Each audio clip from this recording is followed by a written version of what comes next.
Happy Friday, everyone. So this week has been pretty smooth sailing as far as treatment goes. There's very little to have reported on. Not a lot has happened. So I haven't really been keeping up with the sort of making a video clip every day because there's nothing's changed. The radiotherapy looks exactly the same. Sessions are exactly the same, other than a couple of long waits. Just for backlog. There's not really anything to say, so all a bit boring. So I thought for this video I'd do a bit of a how things are going. We're coming towards the end of my treatment now.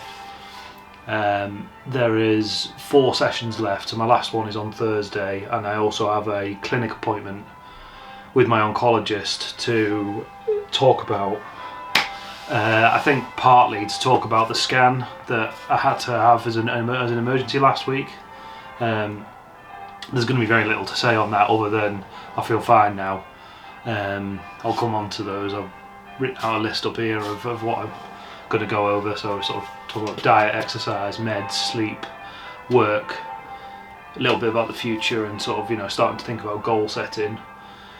So yeah, I think my appointment next week is mostly going to be kind of redundant in a way, but I'm hoping that the appointment that would have been 4 weeks down the line we'll just do it in there then, and she'll explain the chemo and I'll be able to start planning for that earlier, because I can't realistically promise to go back to work until I've got a better understanding of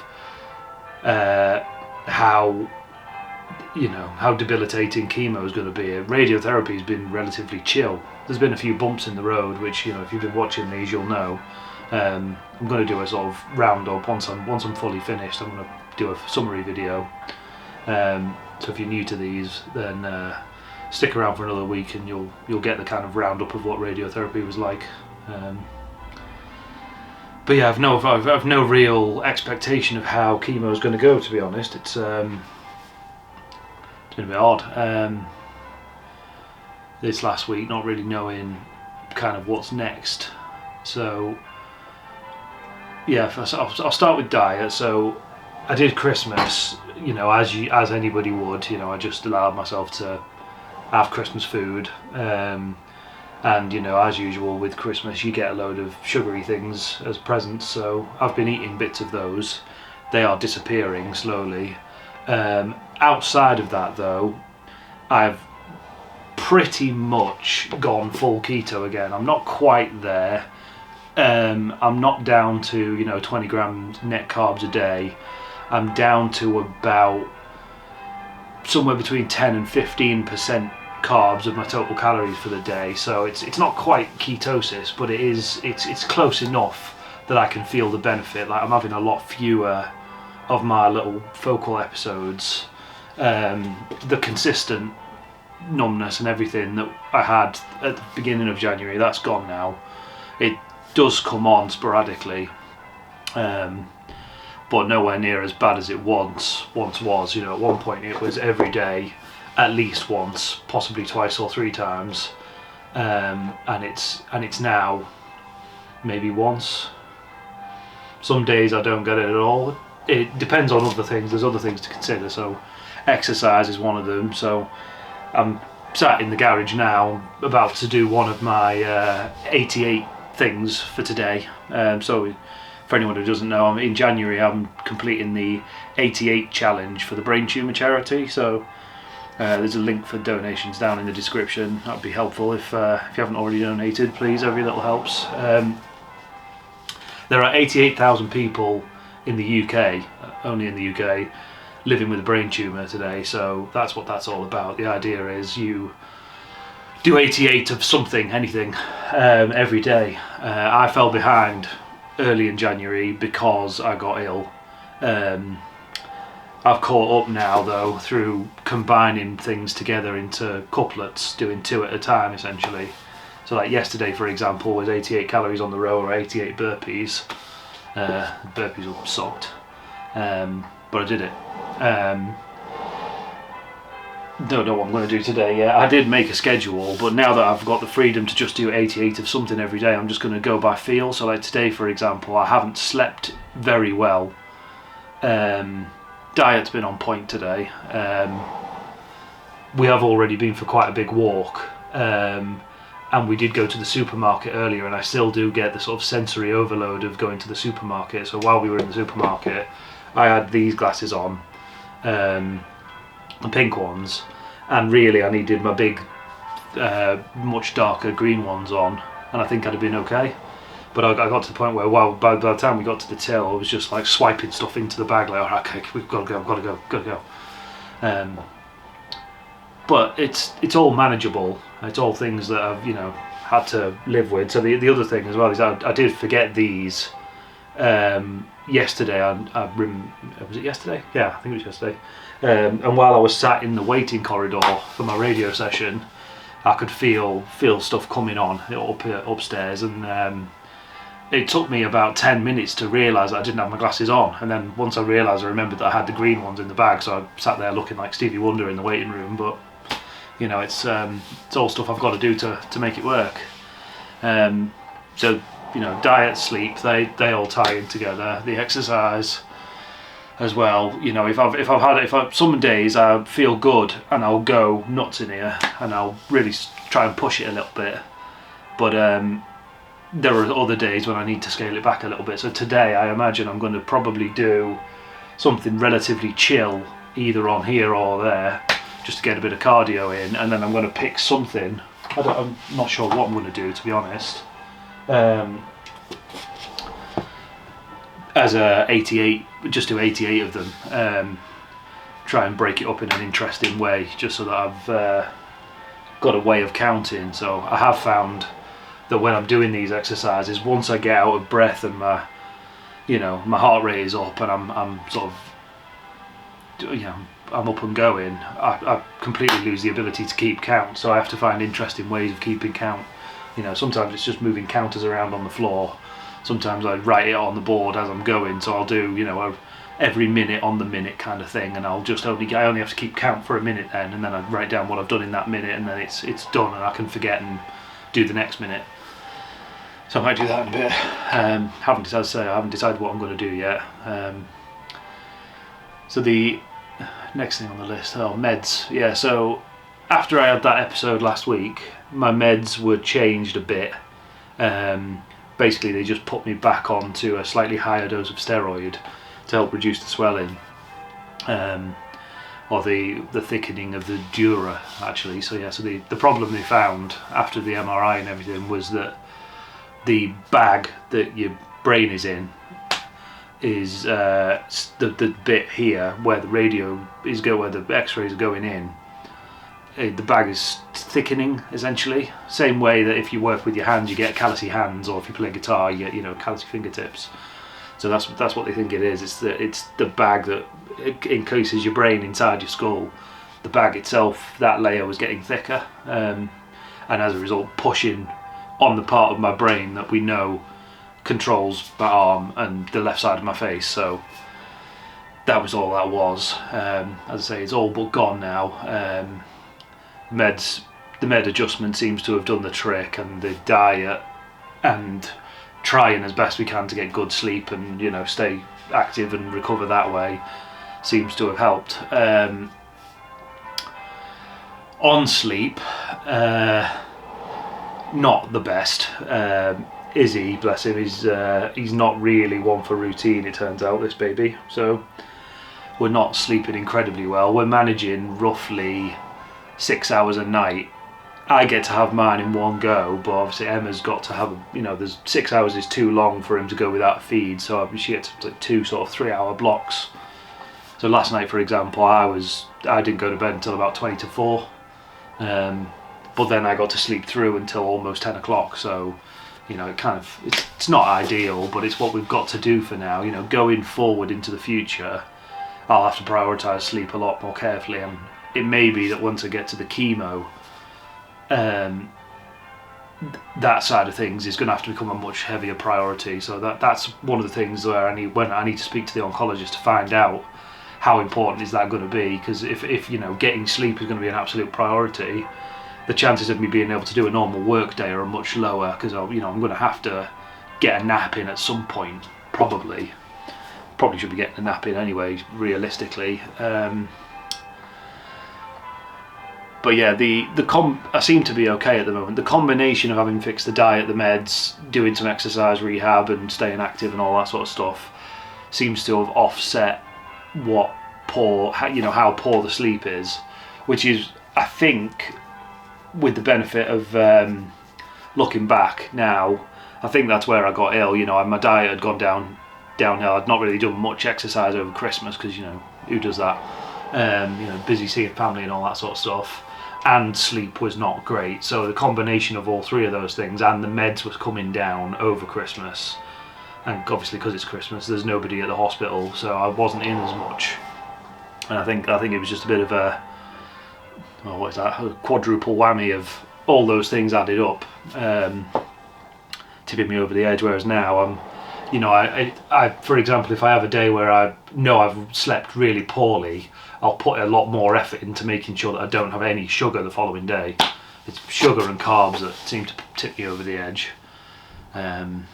So yeah, that seems to be working.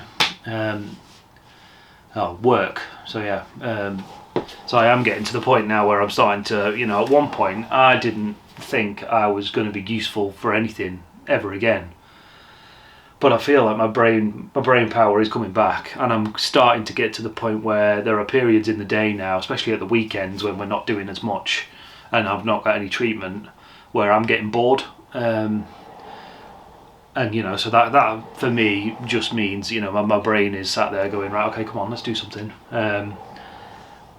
Which for now I can channel into making these videos and things, but I do need to work again eventually. Got to pay the bills, and work have been brilliant, and they're still continuing to pay me. They haven't said a word, bless them, and it's definitely a surefire way to build some loyalty with me. Anyone who knows me knows I've talked about work culture or company culture for quite a long time, and this is the one. So probably do another video about that at some point, because they definitely deserve a dedicated shout out for that sort of thing. So whilst I've been kind of bored, or not bored, bored's probably a bit much, I've been starting to think about things that I'd not really considered. So these are all things that it's probably not questions that the oncologist is going to be able to actually answer, but she'll be able to help me get to an answer on my end. So it only occurred to me the other day that, given the odds of the treatment and everything that I'm going through, I'm never going to get to pensionable age, in theory. On current technology and current understanding in the medicine, there's no point in me paying into a pension. I already have a pension. I have several pensions actually, of which I have no idea what happens to them if I die. I don't know if my wife gets them or what, how that works. So I really need to find out. But given that I know that I won't get to have a pension, I'm probably not ever going to retire, that reframes slightly the career plan of, not just the career plan, but the investment strategies and future planning money wise as to what we decide to do to make sure that Izzy's got some inheritance and Emma will be alright once I'm gone. So yeah, I'm not really sure what to do there, to be honest. So if anybody does know about that sort of thing, please leave a comment and let me know, because I haven't got a clue. What else? The other thing that's sort of been happening over the last week is, since we brought Izzy home, it's become abundantly clear that we haven't got enough space in the house. So we were trying to get out for a walk earlier today, as mentioned before, and just trying to get the pram up and down the hallway with him in it and the dog and us, and put your shoes on and all that, there's just not enough room. So I've been investigating different options for how we might extend this house, or my preferred option, but I don't think my wife's preferred option, is they're actually building more houses further down the street. We've only lived here for about 3 years, but my preferred thing would definitely be just get a new bigger house that we can then start again.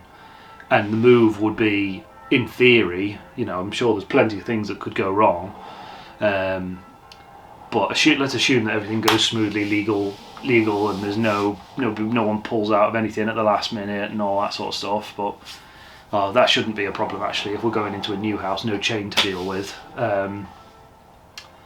or no onward chain on that side at least. There'd be an incoming chain from our side. Somebody's got to commit to buying our house. But in theory, once they commit to buying our house, if the timing's right, hopefully there would be at least a room or the garage of the new house where we could just take a load of our stuff and just pile it all in there, and if it's not fit for us to actually live in straight away, luckily my parents are not that far away, so there's somewhere for us to go. But yeah, it's very early doors with all that yet. But I haven't got very far with the investigation on that. We've got to see where we stand with this house first, get it valued and all that sort of stuff. Because if there's not enough equity in this house, then it's a moot point, and we'll just have to try and make modifications to this one and see where we're at. So yeah, there's lots of other things, sort of future gazing, which my perspective has changed on since all this started. Again, I think I'll probably make a separate video about that, because there's quite a lot of aspects to explore there, and how knowing that something's going to kill you eventually changes your mindset about all sorts, sort of money, your house, investments, children, family planning, all that sort of stuff. So it's going to be an interesting to see how it goes, really. Short term, since last week I've set myself up a kind of my goals are all generally physical right now. So the plan is, and my hobbies are going to the gym and lifting. So my plan is there's a thing going on at our normal CrossFit affiliate in Pocklington on the 4th of February, which is basically rowing machine, ski erg and bike erg, I think, sort of like all day, just continuous, accumulate as many calories as possible in teams of, I don't know how they're breaking it up. Because we haven't been at the gym, I don't really know much about it other than what's posted on Instagram.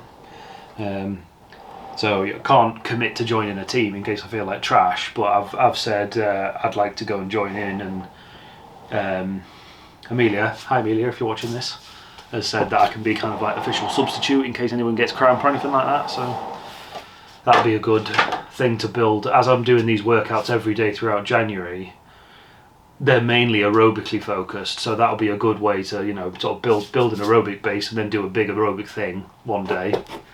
And then the plan then from there is to shift to getting back underneath some weights. Once I've done that for the rest of the month, assuming everything else that I've talked about before, the sleep, the meds, the food, everything stays on point and I feel good, I'm going to try and start getting back under some weight then at that point.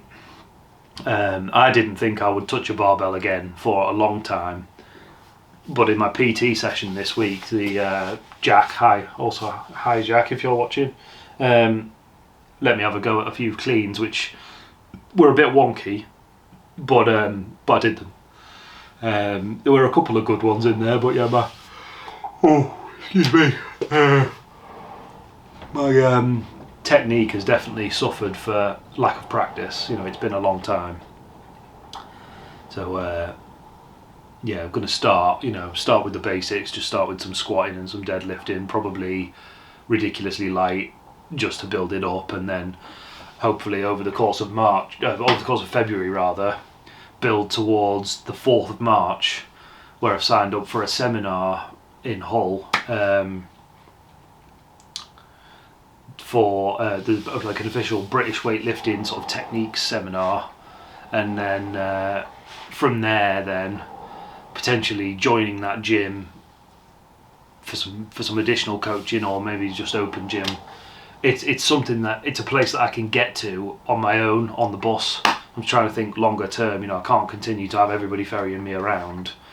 So between the bus and the train, or maybe bike and train if I feel up to getting a bike at some point.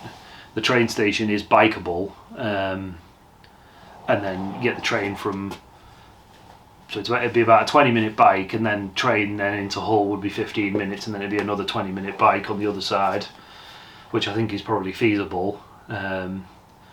Just means I can do it on my own and not rely on any lifts. The gym that we go to in Pocklington is not achievable on my own. I'm going to have to get lifts, so I'll only be able to go there on the occasions when my wife wants to go, or Zoe, if you're watching, hi.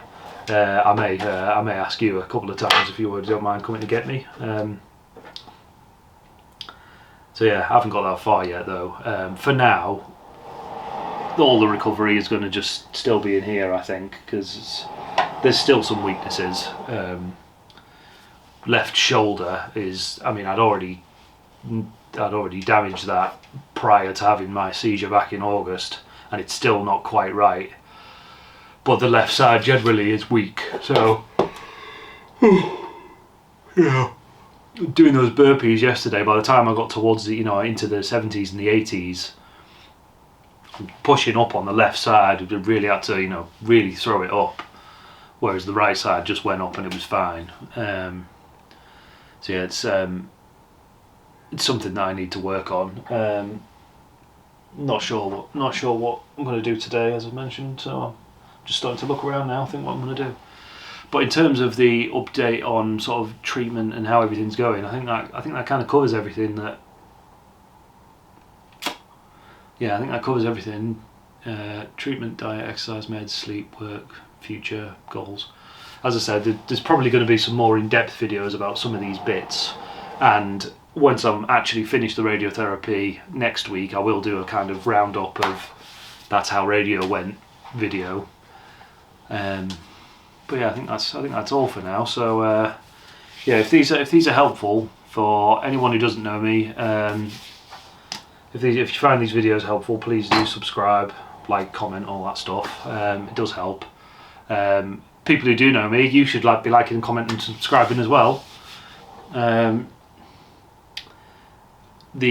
donation link for the challenge that I'm doing, the January thing, is down in the description, and the link over to Instagram, where I post most days, pretty much about anything to do with either treatment or my physical recovery or my mental recovery, starting to think about these things about the future and all that sort of stuff, and moving on. Yeah, it's all a bit of a I kind of realised the other day that killing Chonk is a bit of a misnomer, really, because actually what we're trying to do is help him. Eventually, so what I've been told so far, eventually he's going to kill me, but I need to do my best to make sure it is him that kills me, not diabetes, not heart disease, not something else. If I can keep myself as healthy as possible around that, which I definitely wasn't before, huge. The weight is coming off as well, should mention. So I'll do videos about that separate, I think, as well. But it's yeah, if I can keep myself as healthy as possible, then eventually he'll get me, and that'll be considered success. So we're not really killing him, we're slowing him down. But slowing Chonk doesn't sound as good, does it, really? We're killing this Chonk instead. Yeah, cool. Well, yeah, as I say, please do subscribe. Thanks for watching, and I'll see you in the next one.